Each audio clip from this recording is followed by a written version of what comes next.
Ang pinakamagulong bahagi nga merkado ngayon ay hindi ang pagbagsak mismo kundi ang impormasyong nakalat sa bawah sulok. Ang nga, balitang natatanggap mo araw-araw ay makasalungat at makaibangang direksyon. Minsan sasabihin na malapit na ang malawakang digmaan, minsan naman ay may negotiation daw para sa tigil putukan. Naipit ang namumuhunan sa gitna at hindi na alam kung alin ang dapat paniwalaan. Dahil dito ang tunay na bumagsak sa merkado ay hindi ang presyo kundi ang kakayahan ng mga tao na suriin ang sitwasyon ang mismong kumpiyansa nila. Alam mo ba kung bakit ipinapaliban ni Trump ang napakasunduang 5 araw na pagtigil sa paatake hanggang ika-6 Abril? Ang tunay na dahilan sa likod nito ay hindi naunawaan ng marami. Ganito ang sitwasyon ngayon sa labas na bibigay ang Amerika ng senyales ng tigil putukan at sinasabing hindi nila palalalain ang sitwasyon. Ngunit kasabay nito ang kalyado nitong Israel ay aktibong naghahanda para sa isang malawakang pag-atake habang palihim ding nakpaplano ang Amerika ng nga operasyon sa lupa. Iba-ibang impormasyong makasalungat ang sabay-sabay na umikot sa merkado na lumilikha ng isang ganap na information failure o pagkasira ng impormasyon. Ang bawat balitang nakikita mo ay maaring isang piraso lang ng puzzle o isang sinadayang panlilinlang kaya ngayon himayin ko ang buong kwento. Sa gitna ngang magulong impormasyong ito, saan ba dapat tumuto ang mga namumuhunan? At bakit pinili ni Trump na ihinto ang pag-atake sa panahong ito? Ano ang tunay na lohika sa likod nito? Ipapaunawa ko ng buo ang 4 na senaryo na dapat malaman engga namumuhunan ngayon. Ibabalag muna natin ang ating atensyon. Sisimulan natin sa timeline apang unti-anting bayon ng bang proseso. Noong Marso 21, nagpost si Trump sa social media na kung hindi muling mabubuksan ang Strait of Hormuz sa loob ng 48 oras maglulunsad ang Amerika ng malawakang pag-atake sa mga pasilidad ng enerhiya ng Iran. Pakalabas ng balita ang presyo ng Brent crude oil ng araw na iyon ay direktang sumipalakpas $114. Agad na nakpanik ang merkado. Ngunit ano ang nangyari matapos ang 48 oras? Hindi lang walang nangyaring pag-atake, inihayag pa na ipagpapaliban ang deadline ng 5 araw.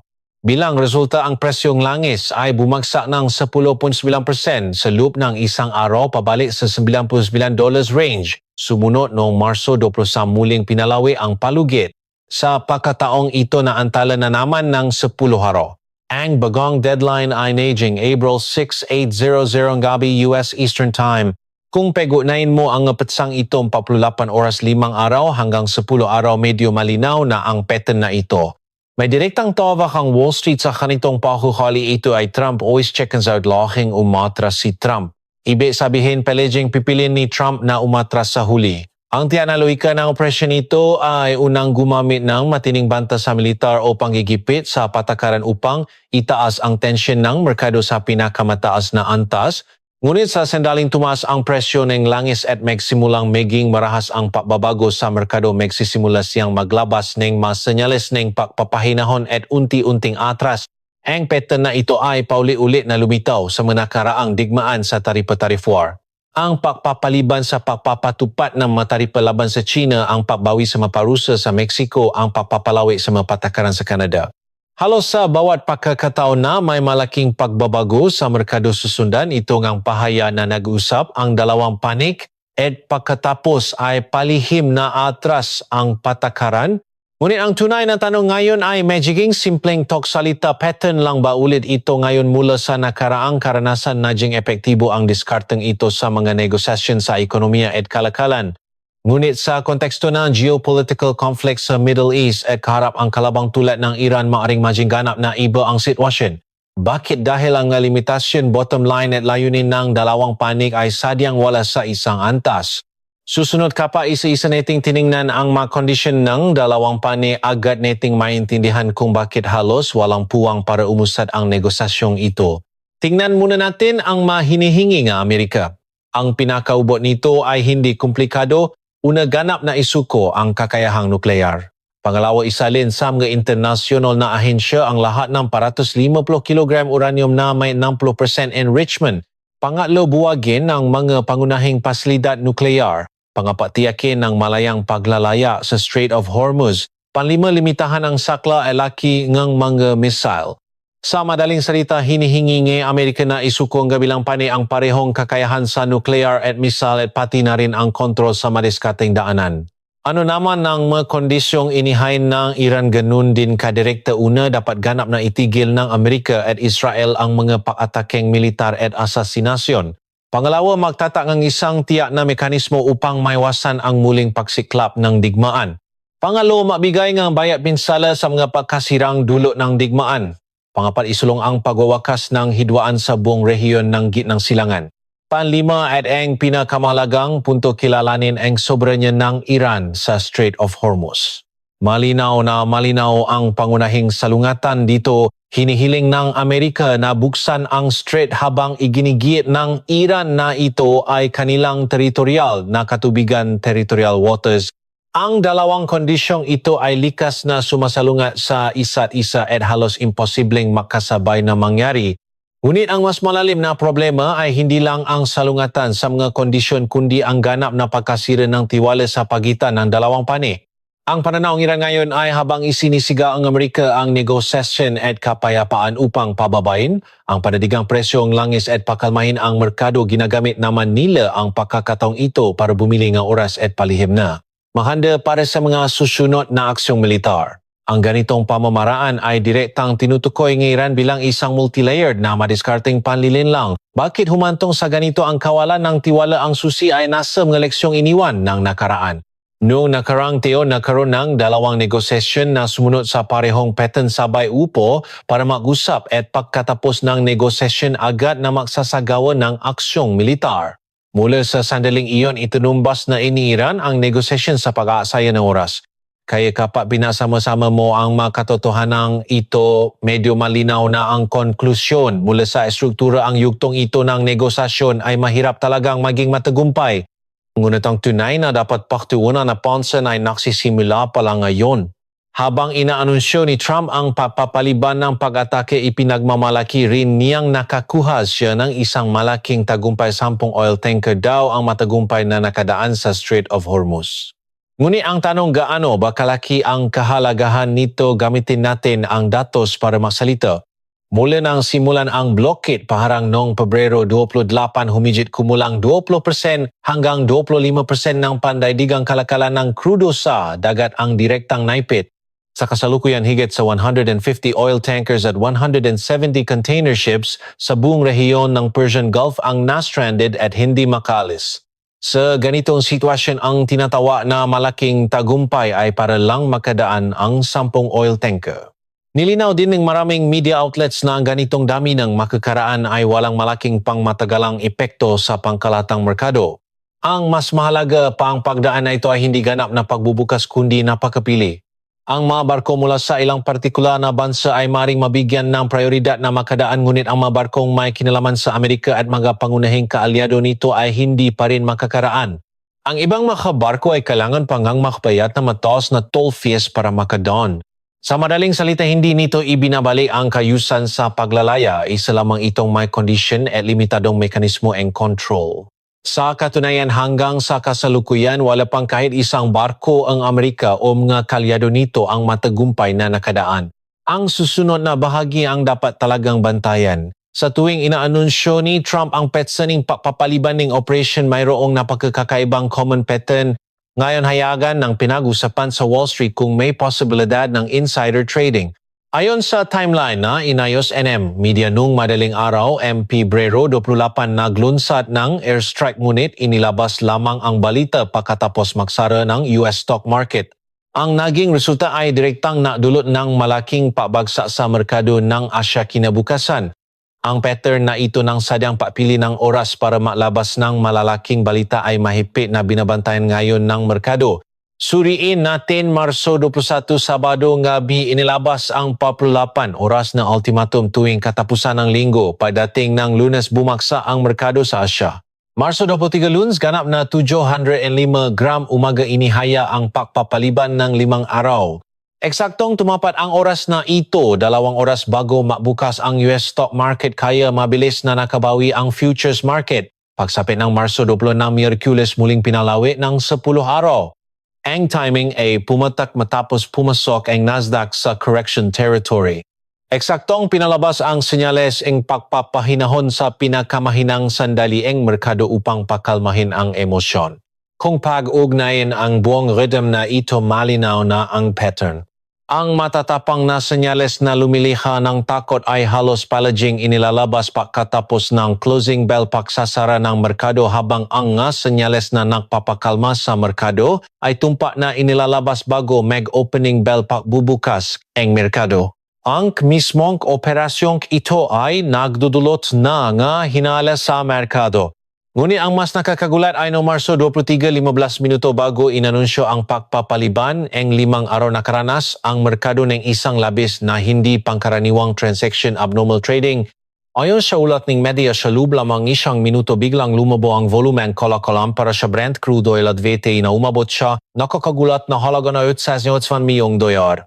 Ang bilang na ito ay higit sa 10 na bisis kaysa sa average na dami na transaksyon sa kaparawang oras na karaniwang araw. Isang trader mula sa isang malaking hedge fund na may 25 taong karanasan ang naghaya sa publiko na hindi pa siya nakakakitang ganitong klaseng anomaly sa buong karera niya. Sa isang karaniwang maganang kalakalan kung saan walang inilalabas na malaking datos ng ekonomiya at walang pahayag ang opisyal ng sentral na bangko, ang biglaang paglitaw ng ganitong kalaking transaction ay mayroon lamang isang paliwanag: may nakakuha ng mahalagang impormasyon ng maga. Ang mga abnormalidad ay hindi lamang lumitaw sa futures market. Ang mga katulad na senyales ay nakita rin sa mga prediction-based trading platforms. May mga account na tumpak na tumaya sa oras na kumita ng daan-daang libong dolyar sa isang transaction. May mga anonymous account din na umabot ng mahigit 90% hit rate sa kanilang malalaking taya kumikita ng halos 1 milyong dolyar. Sa ganitong uri ng merkado, halos imposibleng maabot ang 90% hit rate based lamang sa hula o swerte. May mga media rin na naturo na sa bawat pagkakataon bago ilabas ang malaking signal sa patakaran may nangyayaring katulad na abnormal trading behavior sa merkado. Bagamat ganap na itinatanggi ng opisyal ang pagkakaroon ng anupamang internal na pagtagas ng impormasyon, ang pagdududa ng merkado ay mabilis na patuloy na tumataas. May isang patibong dito na madaling pasukan ng baguhan sa pamumuhunan. Marami ang mag-isip dahil napaklinaw ng pattern na ito, kikita kaya tayo ng tiyak kung magbebenta tayo kapag may matapang na pahayag tuwing weekend at bibili ulit kapag lumabas ang nakakakalmang senyales bago magbukas ang merkado. Ngunit may isang katotohanan hindi dapat balewalain: ang pattern na ito ay matagal nang nabisto ng buong Wall Street. Kapag ang isang rule o pattern ay nalaman na lahat, hindi na ito isang oportunidad kundi isa ng patibong. Kapag nagsimula kang magtiwala rito, nang walang duda madalas na kikilos ang merkado sa kabaliktaran na direction sa panahong pinakakumpiyansa ka. Lalo na dahil ang sitwasyon sa pagkakataong ito ay hindi ganap na makokontrol ng isang decision maker dahil mayroon pang isang pangunahing variable, ang Israel. Ayon sa ulat ng media, noong Marso 25, naglabas ng utos ang Israel na nag-atas ng malawakang pag-atake sa militar at mga pasilidad ng armas ng Iran sa loob ng 48 oras. Bakit saktong 48 oras? May napakalinaw na lohika sa likod nito. Matapos suriin ng Israel ang kasalukuyang kondisyon ng negosasyon, naniwala silang ang kasalukuyang plano ay sadyang hindi sapat para ganap na pahinain ang kakayahang nuklear at misal kabilang panig. Sa madaling salita, bago pa makaroon ng kasunduan sa tigiputukan, pinili nilang maunang umatake upang sirain ang mga pangunahing pasilidad hanggat maaari. Direkta rin nitong inilalantad ang isang mas malalim na isyu, ang mga estratehikong layunin sa loob ng isang alyansa ay nakakaroon ng malinaw na pagkakahati. Nais ng isang panig na tapusin na ang gulo sa lalong madaling panahon upang maiwasan ang isang mahabang digmaan, lalo na dahil ang presyo ng enerhiya ay patuloy na nagbabanta sa katatagan ng merkado. Ang layunin naman ang kabilang panig ay sirain ng husto ang lakas militar ng kalaban hanggat maaari bago matapos ang hidwaan. Sa madaling salita, ang isang panig ay gustong tapusin ng mabilis ang gulo habang ang isa naman ay gustong palawakin pa ito. Nasa isang alyansa sila, ngunit tahimik na naghihiwalay ang kanilang layunin patungo sa dalawang makaibang direksyon. Ngunit kung titingnan lang ang kasalukuyang datos militar sa ibabaw nito, ay parang patapos na ang sitwasyon.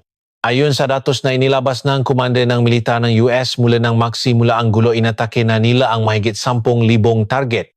Maraming pasilidad sa paggawa ng armas ang nawasa. Ang pangunahing puwersa ng hukbong dagat ay halos ganap na napahina at ang kakayahang maglunset ng missile at drone ay bumaksa rin ng malaki.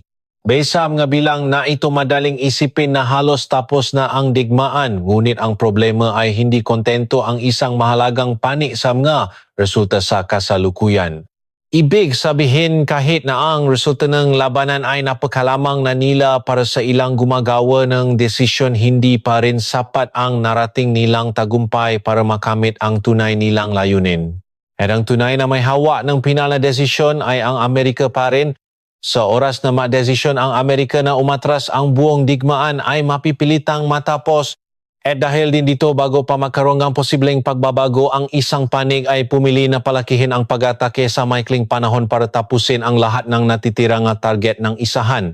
Mas nagpapatindi at napapahirap hulaan sa sitwasyon ang ginagawang ito. Susunod, tingnan natin ang tunay na kalagayan ngayon sa pamamagitan ng reaksyon ng merkado. Tingnan muna natin ang pinakasensitibong indicator presyo ng langis.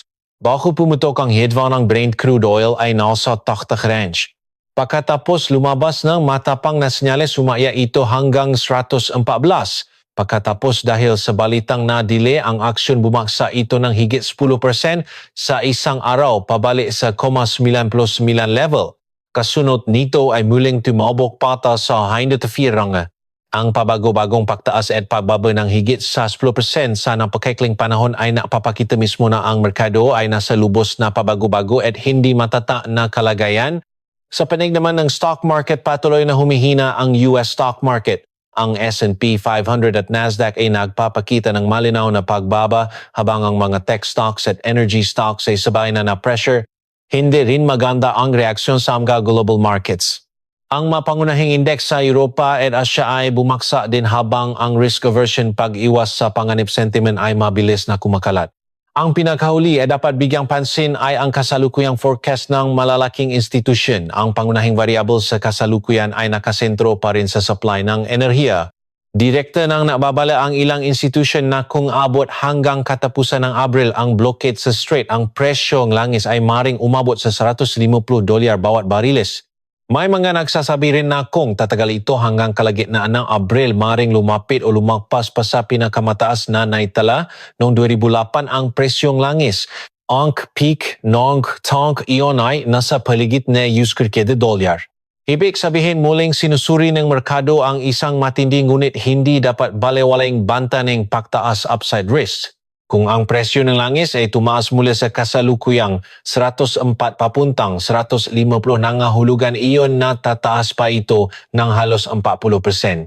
Kaya ang sentimento ng merkado na nakikita mo ngayon ay napakadirekta extreme risk aversion.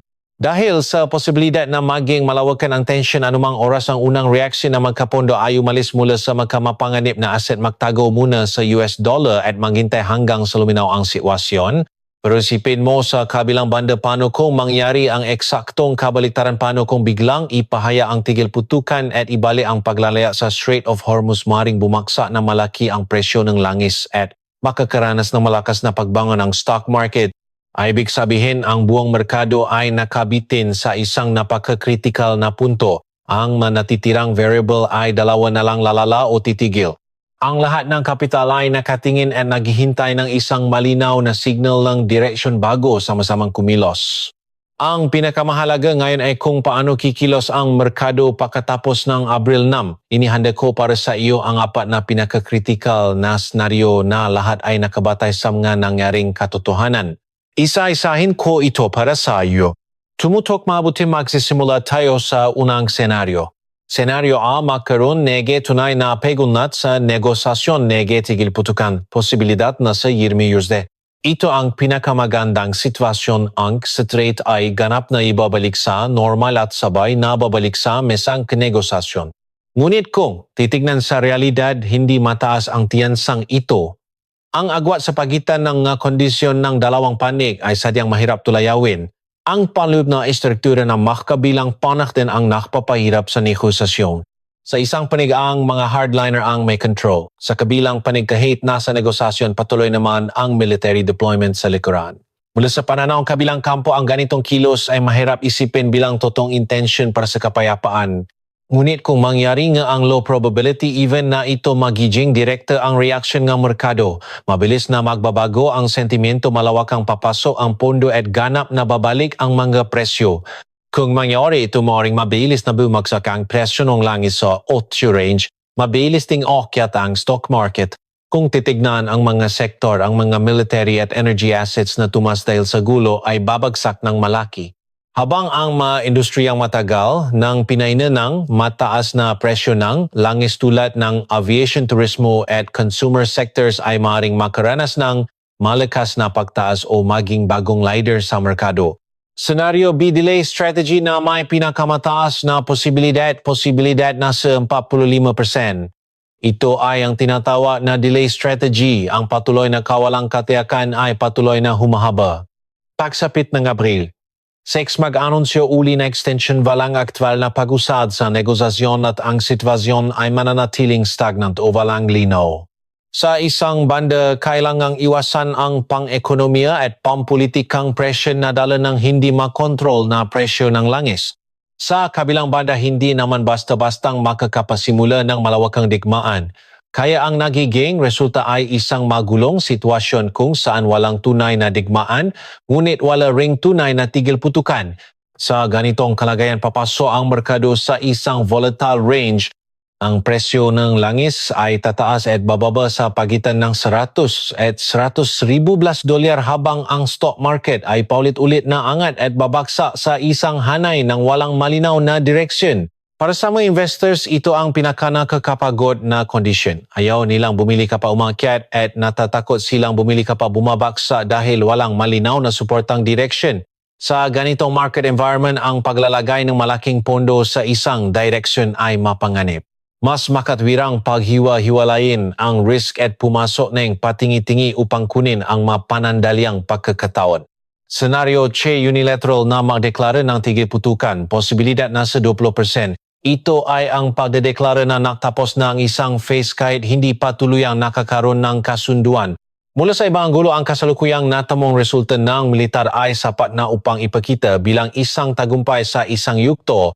Sa sitwasyong ito, magbibigay ng positibong reaksyon ang merkado panandalian. Bababa ang langis, tattlebog, pataas ang stock market at gaganda ang sentimiento. Ngunit ang totoong panganib ay lumilitaw pagkatapos kang yuktong ito.